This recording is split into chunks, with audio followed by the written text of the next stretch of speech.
ಸಂಗತಿ ಉಲ್ಲೇಖ ಮಾಡಬೇಕು ಅಂತ ಹೇಳಿ ರಾಜ್ಯದಲ್ಲಿ ಕಾಂಗ್ರೆಸ್ ಸರ್ಕಾರದ ಸಂದರ್ಭದಲ್ಲಿ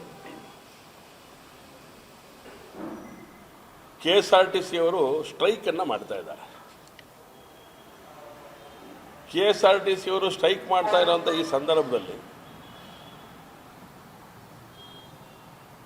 ಅದನ್ನು ಅವರು ಇವತ್ತು ಹೊಸದಾಗೇನು ಹೇಳ್ತಾ ಇಲ್ಲ. ಈ ಹಿಂದೂ ಕೂಡ ಹೇಳಿದ್ರು, ಅದಕ್ಕೊಂದಷ್ಟು ಮಾತುಕತೆಗಳನ್ನು ಮಾಡಿ ಅದರಿಂದ ಸ್ಟ್ರೈಕಿಂದ ಕಾಲ್ ಆಫ್ ಮಾಡ್ಕೊಂಡು ವಾಪಸ್ ಬರುವಂಥ ಕೆಲಸವನ್ನು ಅವ್ರು ಮಾಡಿದ್ರು. ಸರ್ಕಾರ ಅವರಿಗೆ ಭರವಸೆ ಕೊಡ್ತು, ನಿಮ್ಮ ಎಲ್ಲ ಸಂಗತಿಗಳನ್ನು ನಾನು ಈಡೇರಿಸ್ತೇನೆ ಅಂತ ಹೇಳಿ. ಬೆಳಗಾಂ ಅಧಿವೇಶನದಲ್ಲೂ ಕೂಡ ಅದ್ರ ಬಗ್ಗೆ ಪ್ರಸ್ತಾಪವನ್ನು ಮಾಡಿತ್ತು.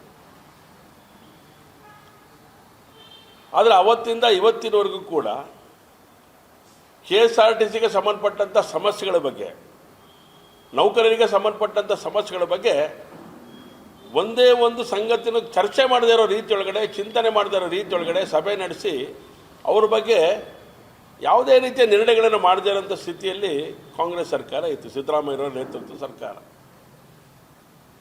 ಇವತ್ತು ಹೋರಾಟದ ಬಿಗಿ ಮಾಡ್ತೇವೆ ಅಂತ ಹೇಳಿದಂಥ ಸಂದರ್ಭದಲ್ಲಿ ಸನ್ಮಾನ್ಯ ಮುಖ್ಯಮಂತ್ರಿಗಳು ಹುಷಾರ್, ಎಸ್ಮಾ ಜಾರಿ ಮಾಡ್ತೇನೆ, ಎಸ್ಮಾ ಜಾರಿ ಮಾಡಿ ಅನ್ನೋಂಥ ರೀತಿಯೊಳಗಡೆ ಮಾತಾಡ್ತಾ ಇದ್ದಾರೆ. ನೌಕರರಿಗೆ ಹೆದರಿಸುವಂಥ ಕೆಲಸವನ್ನು ಅವ್ರು ಮಾಡ್ತಾ ಇದ್ದಾರೆ.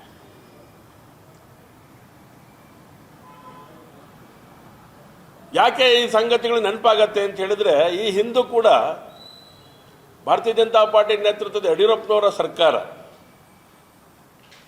ಆ ಸಂದರ್ಭದಲ್ಲಿ ಹೋರಾಟ ನಡೆಯುವಂಥ ಸಂದರ್ಭದೊಳಗಡೆ ಅನಿವಾರ್ಯವಾಗಿ ಎಸ್ಮಾವನ್ನು ಜಾರಿ ಮಾಡಬೇಕಾಗತ್ತೆ, ಆ ರೀತಿಯ ಕಾರ್ಯಗಳನ್ನು ಮಾಡಬೇಡಿ ಅಂತ ಹೇಳಿ ಅವತ್ತು ಹೇಳಿದ್ರು ಯಡಿಯೂರಪ್ಪನವರು. ಆದರೆ ಅವತ್ತು ವಿರೋಧ ಪಕ್ಷದಲ್ಲಿದ್ದಂಥ ಇದೇ ಸಿದ್ದರಾಮಯ್ಯನವರು, ಏನ್ರಿ ಯಡಿಯೂರಪ್ಪನವರೇ ಎಸ್ಮಾ ಜಾರಿ ಮಾಡಿ ಅವರಿಗೆ ಇದು ಮಾಡ್ತೀನಿ ಅಂತ ಹೇಳಿ ಎದುರಿಸ್ತೀರಲ್ರಿ, ಅವ್ರಿಗೆ ಏನು ಕೊಡಬೇಕು ಅನ್ನೋದನ್ನು ಕೊಡೋಕ್ಕೆ ನಿಮಗೆ ಸರ್ಕಾರಕ್ಕೆ ಶಕ್ತಿ ಇಲ್ಲೇನ್ರಿ, ಯೋಗ್ಯತೆ ಇಲ್ಲೇನು ಅಂತ ಕೇಳಿದ್ರು. ಅದು ಇವತ್ತು ಪುನರಾವರ್ತನೆ ಆಗ್ತಾ ಇದೆ. ನೀವು ಅವತ್ತು ಹೇಳಿಬಿಟ್ರಿ ಎಸ್ಮಾ ಬಗ್ಗೆ, ಯಡಿಯೂರಪ್ಪನವ್ರ ಯೋಗ್ಯತೆ ಬಗ್ಗೆನೂ ಚರ್ಚೆ ಮಾಡಿಬಿಟ್ರಿ.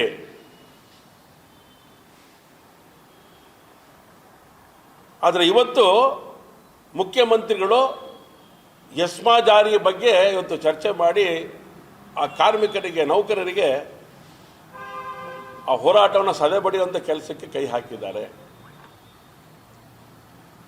ಅವರ ಸಮಸ್ಯೆಗಳನ್ನು ಈಡೇರಿಸಬೇಕು ನೀವು. ನಮಗೆಲ್ಲ ಒಂದು ಕಡೆ ಅನುಮಾನ ಪ್ರಾರಂಭ ಆಗಿದೆ. ಏನು ಅನುಮಾನ ಅಂತ ಹೇಳಿದ್ರೆ, ಸರ್ಕಾರ ಪ್ರಾಯೋಜಿತ ಹೋರಾಟನ ಇದು ಅಂತ ಅನಿಸ್ಲಿಕ್ಕೆ ಶುರು ಆಗಿದೆ ನಮಗೆ. ಯಾಕೆ ಅಂದರೆ KSRTC ಲಾಸಲ್ಲಿತ್ತು, ಅದಕ್ಕೆ ಬೇಕಾಗಿರೋಂಥ ಶಕ್ತಿ ಕೊಡುವಂಥ ಕೆಲಸ ಮಾಡಬೇಕು ಅಂತ ಹೇಳಿ ಮಹಿಳೆಯರಿಗೆ ಉಚಿತವಾಗಿ ಬಸ್ಸನ್ನು ಕೊಡುವಂಥ ಕೆಲಸವನ್ನು ಮಾಡಿದ್ರು, ಪ್ರಯಾಣವನ್ನು. ಅದಕ್ಕೆ ಬೇಕಾಗಿರೋಂಥ ಹಣ ಅಲ್ಲಿಗೆ ತುಂಬಲಿಕ್ಕೆ ಆಗ್ತಾ ಇಲ್ಲ ಇವತ್ತು. ಅದರ ಪರಿಣಾಮ ಅವರ ಸಮಸ್ಯೆಯನ್ನು ದೊಡ್ಡದು ಮಾಡಿ ಈ ತೀರ್ಮಾನಕ್ಕೆ ಎಳ್ಳು ನೀರು ಬಿಡುವಂಥ ಕೆಲಸವನ್ನು ಮಾಡಲಿಕ್ಕೆ ಹೊರಟಿದೆಯಾ ಅಂತೇಳಿ ನನಗೆ ಗುಮಾನಿ ಶುರು ಆಗಿದೆ. ಇಲ್ಲಾಂದ್ರೆ ಇದು ಸಮಸ್ಯೆ ಪರಿಹಾರ ಮಾಡಬೇಕಾಗಿತ್ತು.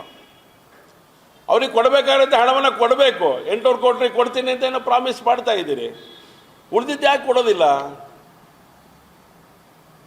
ಅವ್ರ ಹೋರಾಟ ಜಾಸ್ತಿ ಮಾಡಲಿ ಅಂತ ಹೇಳಿ ನೀವೇನೇ ಪ್ರೇರಣೆ ಕೊಡ್ತಾ ಇದ್ದೀರಾ? ಹಾಗಾದ್ರೆ ನಿಮ್ಮ ಪಂಚ ಯೋಜನೆಗಳನ್ನ ಎಲ್ಲ ಒಂದು ಕಡೆಗೆ ಹಣ ಇಲ್ಲ ಅನ್ನಂತ ತೋರಿಸ್ತಾ ಇರೋಂಥ ಕಾರಣಕ್ಕೋಸ್ಕರ ಬಸ್ಸಿನ ಮೊದಲ ಹಂತದೊಳಗಡೆ ಇದನ್ನು ನಿಲ್ಲಿಸ್ತೀರಾ ಅಂತ ನಮಗೆ ಅನಿಸ್ಲಿಕ್ಕೆ ಶುರು ಆಗಿದೆ.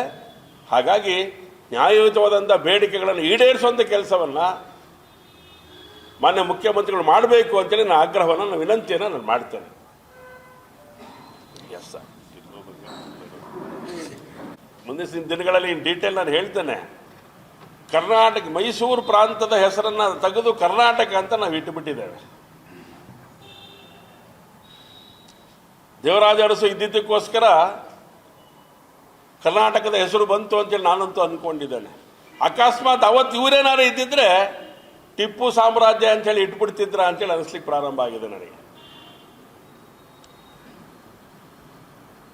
ಎಷ್ಟು ಓಲೈಕೆ ರಾಜಕಾರಣ.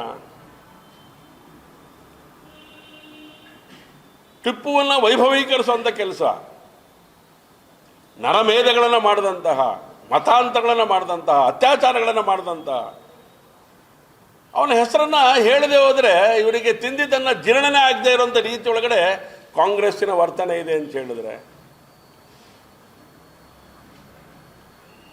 ಇದ್ರ ಬಗ್ಗೆ ಗಂಭೀರವಾಗಿ ಯೋಚನೆ ಮಾಡುವಂತ ಅಗತ್ಯ ಇದೆ ಕರ್ನಾಟಕ ರಾಜ್ಯದ ಜನತೆ, ಕನ್ನಡಿಗರು ಅಂತ ಹೇಳಿ ನಾನು ಈ ಸಂದರ್ಭದಲ್ಲಿ ಹೇಳಲಿಕ್ಕೆ ನಾನು ಇಷ್ಟಪಡ್ತೇನೆ. ದೇವರಾಜ ಅರಸು ಅವರಿಗೆ ನಾನು ಧನ್ಯವಾದಗಳು ಸಮರ್ಪಣೆ ಮಾಡ್ತೇನೆ. ಇವತ್ತು ಯಾಕೆ ಅಂತ ಹೇಳಿದ್ರೆ ದೇವರ ದೊಡ್ಡವನು ನೀವಿದ್ರಿ. ಇವತ್ತಿರುವಂಥ ವ್ಯಕ್ತಿಗಳು ಅವತ್ತು ಇದ್ಬಿಟ್ಟಿದ್ರೆ ಟಿಪ್ಪು ಸಾಮ್ರಾಜ್ಯ ಅಂತ ಹೆಸರಿಟ್ಬಿಡ್ತಿದ್ರ ಅಂತ ಹೇಳಿ. ಕೈ ಬಿಡಬೇಕು ಎಲ್ಲ ಯೋಚನೆಗಳನ್ನ.